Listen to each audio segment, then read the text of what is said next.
até que sejamos um. Capítulo 6. Sobrevive com o amor. O amor é a resposta. É possível valorizar a teologia, odiar o pecado e lutar pela unidade? Temos pouquíssimos exemplos disso. Há pessoas que desejam unidade, muitas vezes apresentam uma atitude do tipo: será que a gente não pode se dar bem? Que minimiza a seriedade da boa teologia e o estilo de vida santificado, considerando que Deus ordena todos os três. Deve haver um modo de crescer em nossa teologia. Santidade e unidade simultaneamente. Pode soar simplificado demais e piegas, mas o amor é a resposta. Nossas discórdias, geralmente, não são causadas por uma diferença na teologia, mas por uma falta de relacionamento. O problema não é a nossa diferença de opinião ou interpretação, é a superficialidade de nosso amor. Nosso amor, se é que o podemos chamar assim, não nasce da rica teologia que nos lembra da realidade espiritual de que somos um corpo único. A maioria dos cristãos aceita essa verdade, mas nunca dedicamos tempo para meditar sobre ela e internizá-la. Quando se sente um amor profundo, a discórdia é inconcebível. Não consigo imaginar uma situação em que seria mais fácil para mim abandonar a minha esposa do que me esforçar para resolver o problema. Amo-a demais. Afastar-me dela seria devastador. Na igreja, discordamos facilmente porque amamos superficialmente. Não quero entrar em muitos detalhes irrelevantes, mas não consigo imaginar dizer a Lisa um dia que seria mais fácil se eu simplesmente levasse comigo 3 de nossos filhos e começasse uma nova família. Em troca, ela poderia ficar com a casa e os 4 outros filhos e ir em frente com a sua parte da família. Sei que isso acontece o tempo todo quando o amor se enfraquece, e é disso que eu estou falando. Em nosso caso, depois de 27 anos de casamento, nosso amor só se aprofundou. A cada ano fica mais difícil para mim imaginar estar separado dela. A cada ano, acredito que somos mais capazes de sobreviver juntos a conflitos ainda maiores. Nossas discussões se tornaram mais leves ao longo dos anos, porque ambos valorizamos estar juntos mais do que valorizamos estar com a razão. A quem estamos enganando? É fácil localizar o amor verdadeiro. Às vezes, está nas expressões ou na linguagem corporal da pessoa. Às vezes, a obsessão se mostra pela constante afirmação ou sacrifício. É óbvio quando alguém ama profundamente a namorada, esposa ou filho. É também bastante evidente para aqueles ao redor quando esse amor não está lá e o relacionamento é meramente compulsório. O que desejo ressaltar é que não estamos enganando a ninguém com nosso momento de saudação forçada na igreja ou com nossos sermões e cânticos sobre o amor cristão. Quando falta amor, chega a ser pior se ficamos falando sobre ele. porque isso não deveria ser necessário. Duvido que Jesus ficasse dizendo a todos ao redor o quanto amava os discípulos. Todos sabiam. Era nítido. Em vez de aperfeiçoar nosso discurso e sutilezas, precisamos implorar por uma mudança de atitude. Apesar de nossas palavras, nossa carência de amor verdadeiro é clara para o resto do mundo. O nosso orgulho teológico tem criado discórdias profundas. Os únicos que não conseguem ver são os que não querem ver. Nossa contrariedade com os pecados uns dos outros é igualmente óbvia. Podemos tentar disfarçá-la como dor e preocupação, mas o mundo percebe o que é geralmente hipocrisia e ânsia em julgar. É muito difícil atualmente encontrar alguém fora da igreja que admire de verdade a igreja. O máximo que um não cristão nos concederá é: fico feliz que vocês tenham encontrado algo que funciona para vocês. Estamos a ano-luz do amor que mostra ao mundo que fomos ensinados por Jesus. O sonho. Imagine entrar em uma sala onde não houvesse ninguém pensando em si mesmo, inclusive você. Em humildade, todos consideram os outros mais importantes do que eles próprios. Não é um altruísmo superficial forçado. É assim mesmo que eles são. Estão todos tão preenchidos pelo amor de Deus que não têm desejos. Não ficam apenas lhe dizendo frases motivadoras. Você percebe que, no fundo, eles se sentem realmente assim. Amam você genuinamente e oram por você ao longo de toda a semana. Todos atravessam a sala abençoando a todos que vêm. Deus deu a alguns deles palavras específicas de encorajamento ou exortação para dizerem a você. Outros estão lendo as Escrituras para você ou orando por você. Alguns talvez tragam presentes materiais que o Espírito Santo lhe recomendou que lhe dessem, pois oraram por você durante a semana. É mais do que uma família.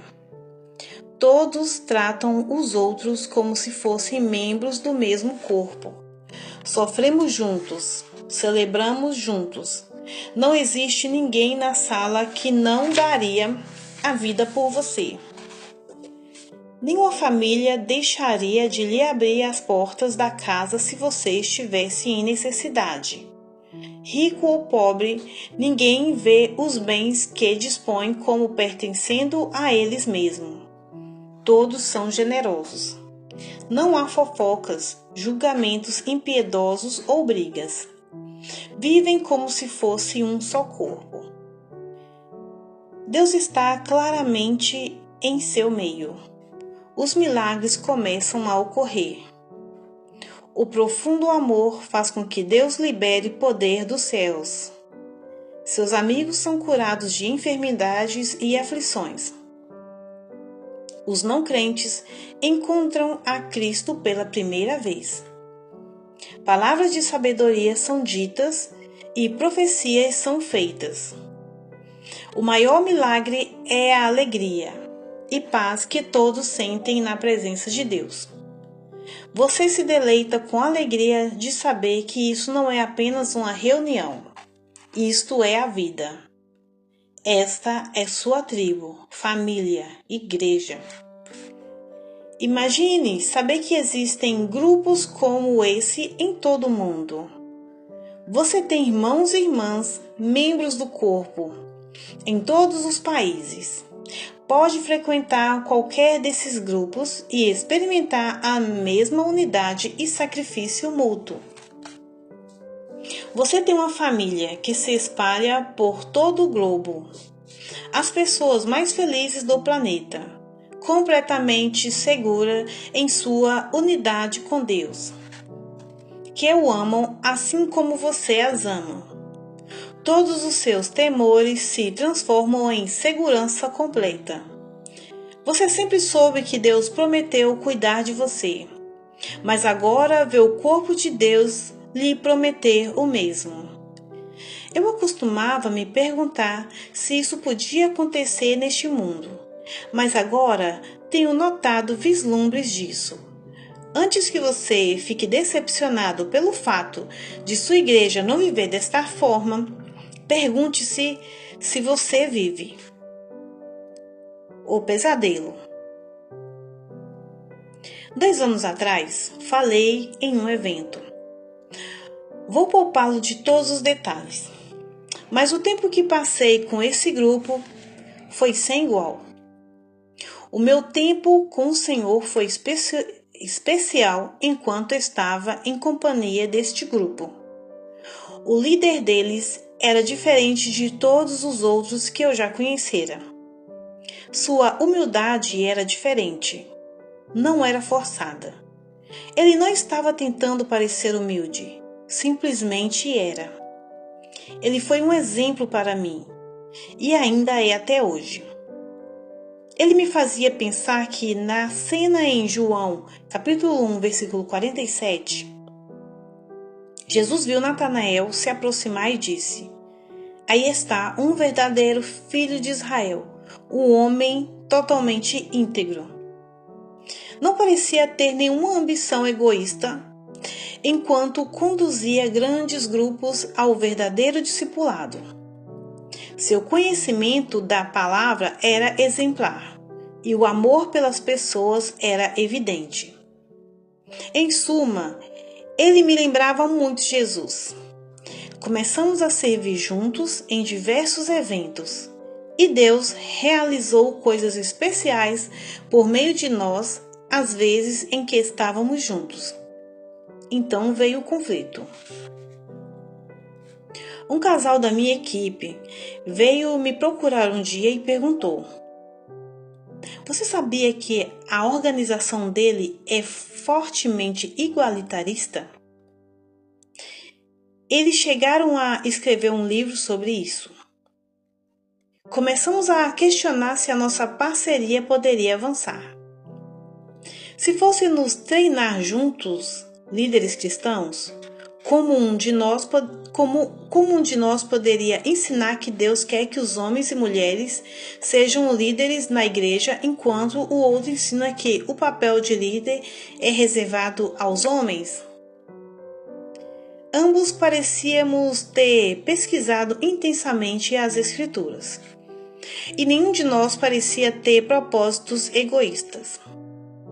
No entanto, víamos em diferentes interpretações dos mesmos textos bíblicos. A minha resposta imediata foi fazer o que a maioria de nós costuma fazer nessas situações: praticar o distanciamento social. Admitir que ambos somos cristãos, separarmos amigavelmente, reafirmar a amizade, mas manter a distância a partir daquele momento.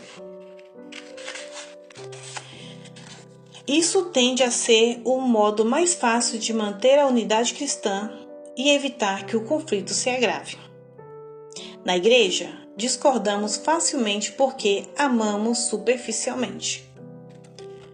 Havia, contudo, algo errado, biblicamente, em adotar esse caminho. Eu não me senti em paz a respeito disso por 2 razões. Uma, Jesus me manda amar o meu irmão, assim como Cristo me ama. Jesus não me manteve a uma distância segura. Em vez disso, continua buscando um amor mais profundo. 2.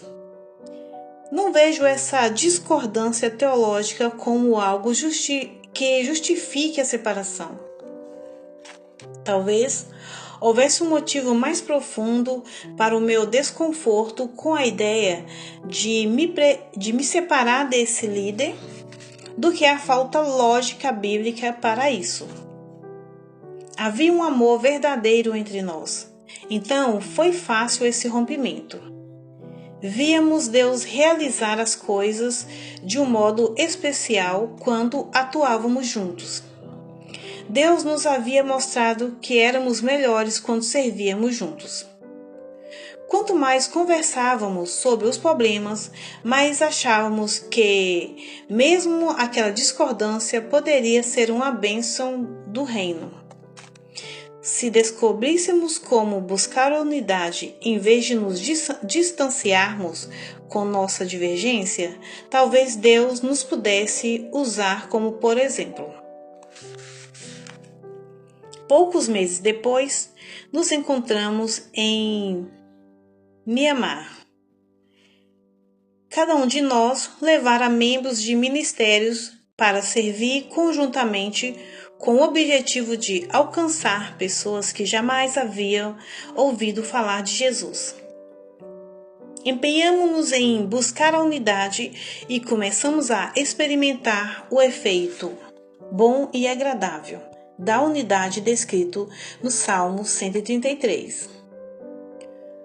Um dos líderes deles indicou o versículo 3, que afirma: ali o Senhor pronuncia a sua bênção e dá a vida para sempre. Não apenas conheceremos a alegria da unidade, como Deus abençoará esse tipo de relacionamento. E foi exatamente isso o que experimentamos ao longo dos dias seguintes. Eu acreditava que milagres de cura eram possíveis e acreditara nos testemunhos de amigos que os haviam vivenciado. Apenas nunca o viram com meus próprios olhos até aquela viagem. Nunca vira Deus me usar como veículo para uma cura. Eu estava presente quando crianças surdas ouviram pela primeira vez. Fui aquele que teve a honra de impor as mãos sobre as pessoas a ver a dor ir embora e o inchaço desaparecer. Ainda mais importante, vi pessoas que nunca haviam ouvido falar de Jesus começaram a aceitá-lo. Sem exagero, aqueles foram os melhores dias de minha vida. Acredito que havia algo na busca da unidade entre diferenças teológicas aliada à busca dos que nunca haviam sido alcançados pelo Evangelho, resultou naquela bênção. Quando a teologia deve nos dividir? Alguns de vocês que estão lendo isso agora pode estar pensando que isso soa bom em teoria. Mas o que acontece quando a interpretação de alguém parece estar em completa contradição com as Escrituras? Será que devo buscar a unidade a todo custo? A resposta a essa pergunta é não. A exatidão doutrinal em questões essenciais é vital. Paulo diz que qualquer um que pregue o evangelho diferente deve ser amaldiçoado. Gálatas 1, verso 8. Ele explica o evangelho em 1 Coríntios, capítulo 15, versículo 1 ao 8.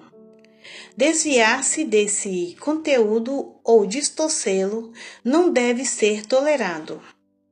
Assim como há um momento em que o pecado deve dividir, também há um momento em que os falsos mestres devem ser removidos da igreja. Isso porque muitos enganadores têm ido pelo mundo afora negando que Jesus Cristo vem em corpo humano. Quem age assim é o enganador e o anticristo. Tenham cuidado para não perder aquilo que nos esforçamos tanto para conseguir. Sejam diligentes a fim de receber a recompensa completa. Quem se desvia desse ensino não tem ligação alguma com Deus. Mas quem permanece no ensino de Cristo tem ligação com o Pai e também com o Filho. Se alguém for às suas reuniões e não ensinar a verdade de Cristo, não o convidem a entrar em sua casa, que nem lhe dê nenhum tipo de apoio. Quem apoia esse tipo de pessoa torna cúmplice de suas obras malignas. 2 João, capítulo 1, verso 7 ao 11. João está avisando os crentes que existem enganadores que espalharão seus falsos ensinamentos. Aqui ele cita a negação de que Jesus Cristo veio em corpo humano. Em vez de ensinar o que Jesus ensinou enquanto estava no mundo, eles negam que ele alguma vez tenha estado em corpo humano. João é explícito ao dizer que precisamos nos afastar daqueles que não ensinam a verdade de Cristo.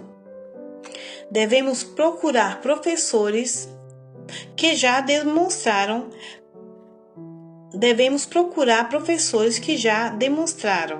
pelo ensino e estilo de vida que habitam em Cristo, e recusar-nos a receber aqueles que não obedecem seus ensinamentos. Tenho visto essa passagem ser usada por caçadores modernos de heresias para incentivar a remoção de qualquer um que não concorde com qualquer posição teológica que eles sustentem. Só gostaria de alertá-los que João está falando aqui dos casos extremos e específicos de pessoas que negaram que Cristo tenha vindo em corpo humano. Não se aplica a toda questão de teologia.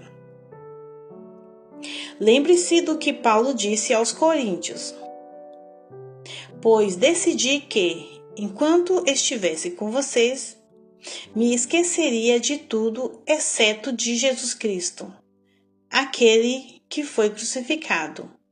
1 Coríntios, capítulo 2, versículo 2. Será que isso significa que ele não se importava com nada mais, nem ensinava sobre nenhuma outra coisa? Claro que não. Mas os escritores do Novo Testamento tinham uma clara preocupação com as crenças fundamentais referentes a Jesus. Aqui estão alguns dos falsos ensinamentos sobre os quais o Novo Testamento alerta. Alegar: eu sou Cristo. Mateus 24, 5. Amaldiçoar Jesus. 1 Coríntios capítulo 12, verso 3. Julgar as pessoas pelo que comem ou pelas cerimônias que celebram. Exigir rigorosamente disciplina física como um meio de atingir a retidão. Colossenses capítulo 2, versículo 16 ao 23. Envolver-se em discussões intermináveis sobre mitos e genealogias que só levem a especulações sem sentido. 1 Timóteo, capítulo 1, verso 4. Proibir o casamento e o consumo de certos alimentos. 1 Timóteo, capítulo 4, versículo 3. Correr atrás de mitos. 2 Timóteo, capítulo 4, verso 4. Negar que Jesus vem em corpo humano. 1 João, capítulo 4, do 1 ao 3 e 2 João, capítulo 1, de 1 ao 7.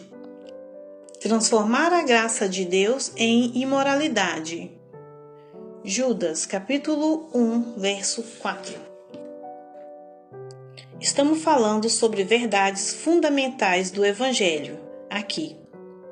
Mas na linha da declaração de Paulo sobre esquecer-se de tudo exceto de Jesus Cristo, aquele que foi crucificado.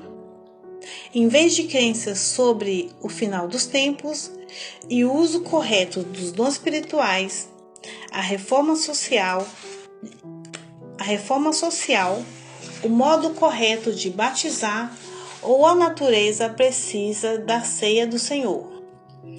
Novamente, não estou dizendo que as crenças sobre todos esses pontos não sejam importantes, mas estou sugerindo que tomamos a categoria bíblica de falso mestre e começamos a aplicá-la a qualquer um que discorde de nós sobre praticamente qualquer coisa.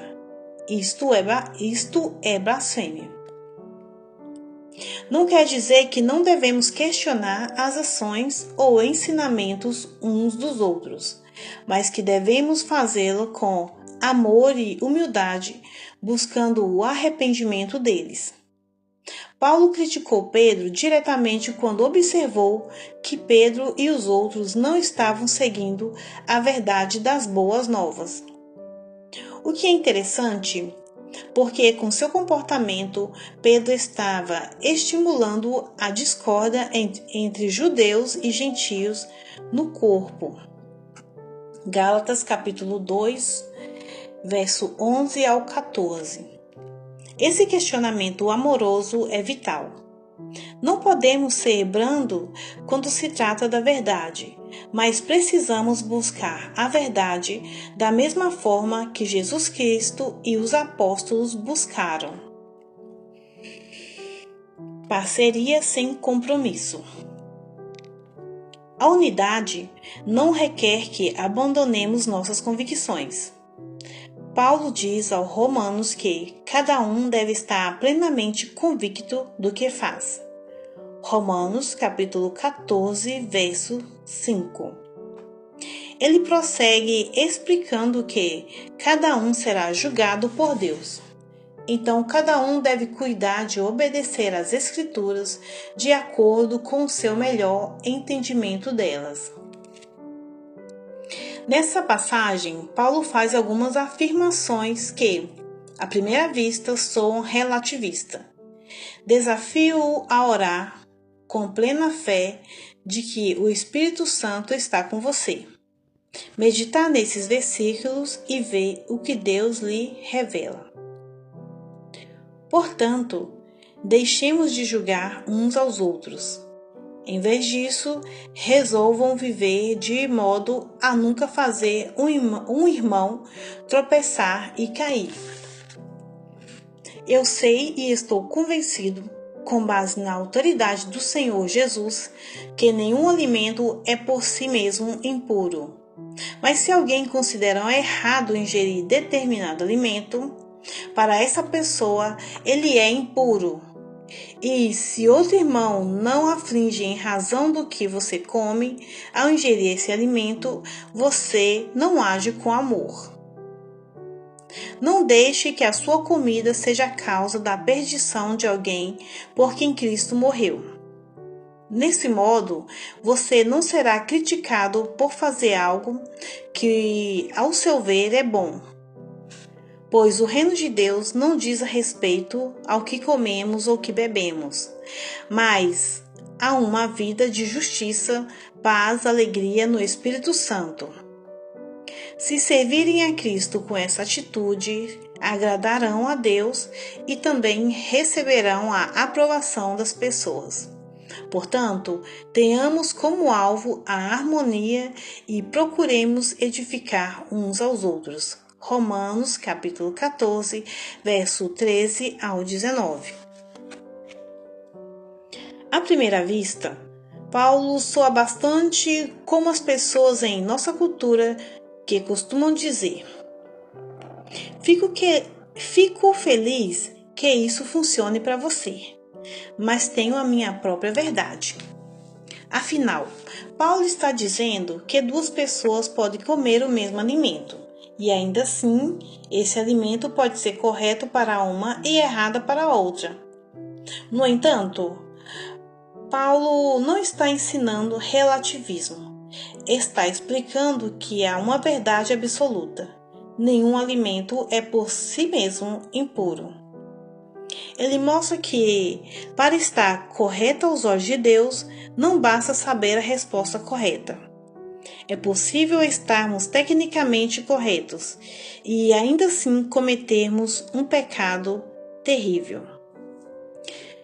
Deus não está apenas buscando a resposta certa, mas o amor e as prioridades certas. Vamos abordar essa passagem com relevância. Não podemos subestimá-la ou reagir de modo exagerado a ela. O temor de Deus subjacente em Paulo está entremeado a toda essa passagem.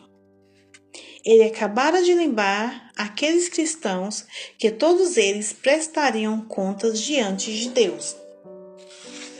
Cada frase vem do Senhor. Então vamos tratá-la como tal. Dedique algum tempo a analisar cada frase dessa passagem. Por ora, quero apenas indicar algumas frases que talvez você tenha lido por cima, mas nunca refletido a fundo sobre elas. Se alguém considera errado ingerir determinado alimento, para essa pessoa ele é impuro. Paulo está dizendo que, se alguém não tem certeza sobre um princípio bíblico, podemos induzir essa pessoa ao pecado, pressionando-a a fazer algo a respeito de que ela ainda não tem uma clara consciência diante de Deus.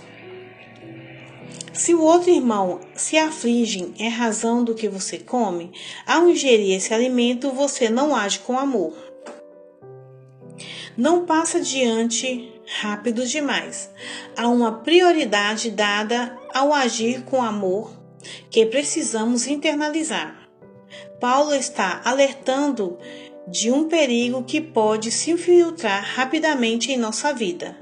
Podemos ficar tão focados em nossos debates que perdemos de vista o amor.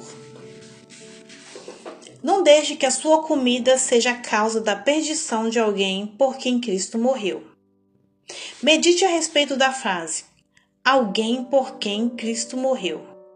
É muito saudável meditar sobre o amor de Cristo para com os indivíduos específicos. Isso nos lembra do sentimento dele em relação a essas pessoas. Ele as amou bastante para morrer por elas. Internalizar essa verdade pode fazer com que superemos a irritação e a indiferença. O reino de Deus não diz respeito ao que comemos ou bebemos, mas a uma vida de justiça, paz e alegria no Espírito Santo. O reino de Deus se refere à justiça, paz e alegria no Espírito Santo. O uso impróprio do nosso conhecimento pode, na verdade, afastar as pessoas de tudo isso e fazer com que elas se concentrem em questões de menos importância. Se servirem a Cristo com essa atitude, agradarão a Deus.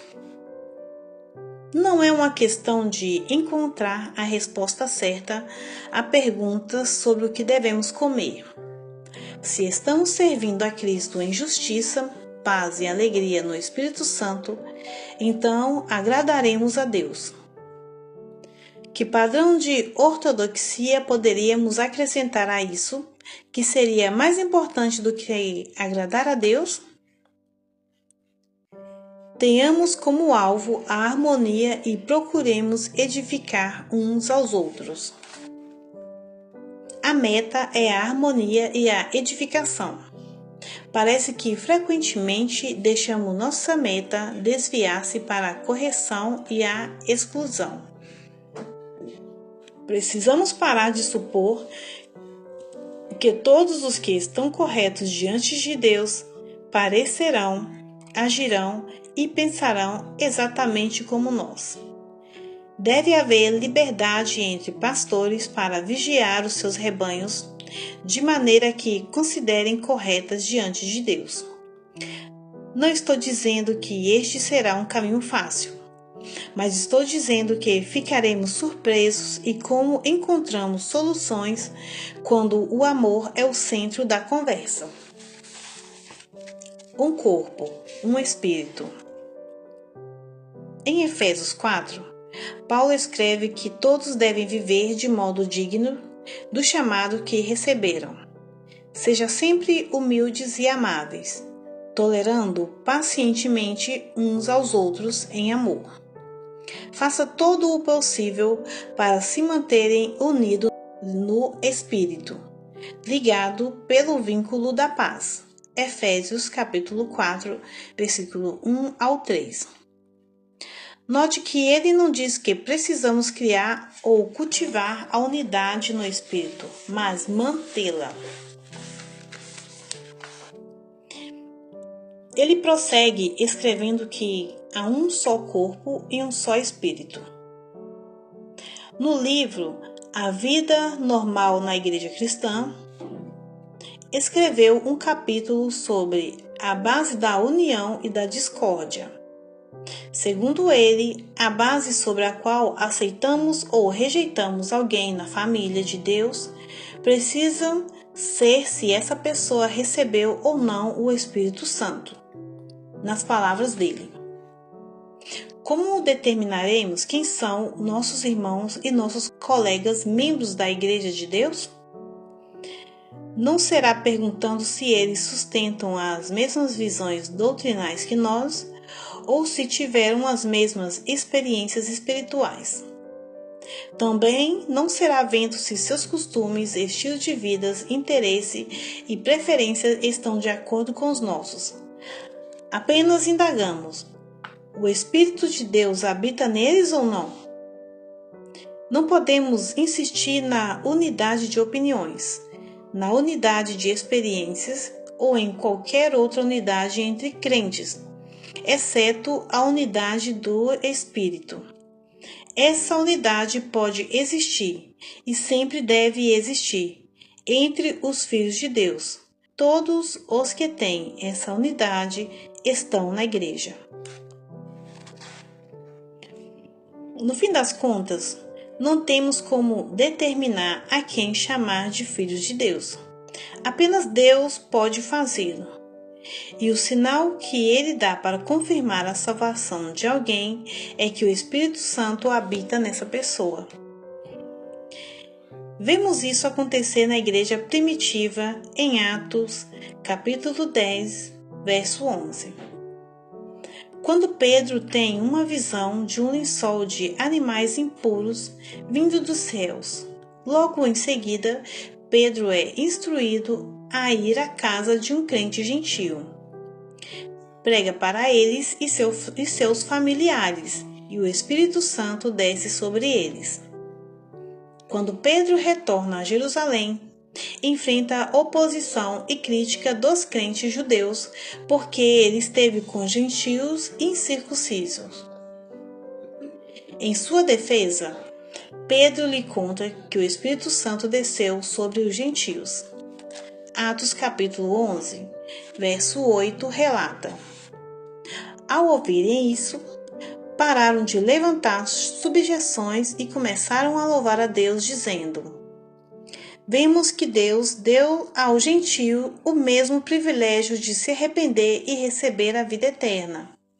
Havia tanta reverência pelo Espírito Santo naquela época, que mesmo aquilo indo contra todas as suas normas culturais e crenças profundamente arraigadas, eles não podiam chamar de impuro o que Deus considerara puro.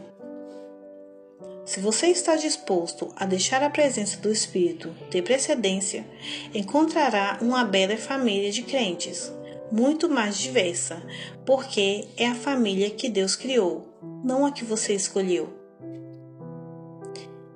Temos de ser extremamente cuidadosos para não tomar o lugar do Espírito Santo em nome do discernimento ou da sabedoria. Por ter certeza de que Deus não deixará passar em branco a difamação feita a seus filhos. Tenho 7 filhos agora. Consegue imaginar quão absurdo seria para mim se 6 deles se unissem e decidissem excomungar da família um dos irmãos? Não importa quantas discussões ou discórdia existam entre meus filhos, eles sempre serão da família, porque possuem o mesmo DNA. Com demasiada frequência, transformamos a doutrina no ponto crucial de nossas avaliações de outros crentes, acima da presença do Espírito Santo. Temos consciência de que já fiz isso. Se você está disposto a deixar a presença do Espírito ter precedência sobre o alinhamento teológico exato em questões secundárias, creio que encontrará uma bela família de crentes, muito mais diversa, porque é a família que Deus criou, não a que você escolheu. O verdadeiro pródigo. Uma forma de considerar o conceito de unidade é imaginar que Deus está chamando todos nós a nos juntarmos a Ele à mesa para a refeição. Depois de toda a mágoa, rebeldia, dúvidas e lutas, a Bíblia termina com um retrato do povo de Deus se reunindo a Ele para um banquete de casamento. Mesmo agora, a mesa está aberta. E a obra de Deus nesse mundo consiste em nos levar e assentar e comer. Na parábola de Jesus sobre o filho pródigo, Lucas capítulo 15, verso 11 ao 32, um dos filhos foge para gastar a sua parte da herança, enquanto o outro filho permanece em casa com o pai. Quando o jovem pródigo volta para casa envergonhado, o pai corre para abraçá-lo e acolhê-lo. Novamente, o pai corre para abraçá-lo e acolhê-lo novamente na família, enquanto o irmão mais velho fica descontente e que se recusa a juntar-se à festa que o pai organiza para celebrar a volta do filho. Tendemos a nos concentrar nos filhos nessa história, mas deveríamos perguntar: qual é a meta do pai para cada um dos filhos? Fazer com que se sentem com eles à mesa. Fazer com que se sentem com ele à mesa. E cada um dos filhos resiste, do seu próprio jeito, a sentar-se para a refeição. E cada um dos filhos resiste do seu próprio jeito a sentar-se para a refeição familiar. Porque a mesa é um local de celebração, é um local de relacionamento, um local de cura, de reciprocidade, de igualdade, graça, bênção. Os dois filhos são convidados a se juntar ao pai à mesa, não em uma sala de aula, não em um templo. O que o pai buscava não era educação ou ritual. Ele está atrás de relacionamento. Não se trata do que eles poderiam oferecer. Tratava-se deles. Uma versão de imaturidade e uma fonte de desunião é fugir do pai para ir atrás das próprias paixões. Quando conseguimos superar a loucura que nos leva a um país distante em busca de prazer, relevância ou autonomia, podemos deixar de lado toda a vergonha e voltar ao Pai exatamente como somos. Podemos parar de tentar viver luxuosamente ou de ganhar fama. Podemos parar de fugir do relacionamento que, no fundo, sabemos ser o mais puro e mais significativo que jamais experimentaremos. O Pai está chamando. Venha para casa. Sente-se comigo à mesa. É tempo de celebrar. Mas a outra versão de imaturidade e fonte de desunião é ficar como o irmão mais velho religioso, que se recusou a participar da festa porque o irmão mais novo havia pecado. Quando conseguimos liberar nossa indignação porque o pródigo retornou e parar de exigir punição ou alguma contribuição positiva de nossos irmãos ou irmãs que erraram, podemos deixar de lado nossa hipocrisia e retornar ao Pai exatamente como somos. Nesse momento, sabemos que nós todos somos irmãos, temos um lugar à mesa. Não há ninguém que desejemos ver excluído. reconhecemos que a mesa foi feita para isso. Abandonamos o desejo de celebrar realizações, em vez disso, ansiamos por celebrar pessoa. Em nosso amor por ela, nos levam primeiro a aceitar o convite do Pai para nos ajuntarmos à mesa, e depois ficar ao lado dele quando convida o filho pródigo para o banquete. O Pai está chamando. Venha para casa, sente-se comigo à mesa. É tempo de celebrar. Independentemente de seus pecados passados ou atuais, você é convidado à mesa de Deus. Mas comer significa celebrar. E, na verdade, o banquete é uma celebração, porque todos estão à mesa outra vez. Você não é convidado a celebrar apenas você mesmo ou apenas seus favoritos. O banquete decorre da alegria do Pai. Você é o convidado a compartilhar dessa alegria. E a alegria dele se deve à reunião de todos os filhos, inclusive daqueles que são impuros. Você é convidado a compartilhar dessa alegria. E a alegria deles se deve à reunião de todos os filhos, inclusive aqueles que são impuros, e aqueles que quase se recusaram a ir devido ao descontentamento com a lista de convidados. Todos têm lugar na mesa. Celebrar significa comer e beber juntos como iguais. É mais do que um aperto de mão ou um contrato. É uma festa. A ideia é se divertirem juntos. Lembre-se de 1 João. Não é conservar a precisão doutrinal que nos torna verdadeiros filhos de Deus. É se recebemos ou não o amor de Deus, se cumprimos ou não seus mandamentos, e se o amor dele flui ou não de nós para que nos cercam. Quão diferentes pareceriam a igreja hoje se, em vez de ficar sussurrando fofoca, nós nos sentássemos à mesa e olhássemos nos olhos uns dos outros e desfrutássemos de nossos relacionamentos, celebrando? O banquete vai acontecer conosco ou sem nós. A questão é que a nossa desaprovação da lista de convidados irá nos impedir de nos reunir a nossos irmãos e irmãs e nosso Pai. Obrigado por assistir.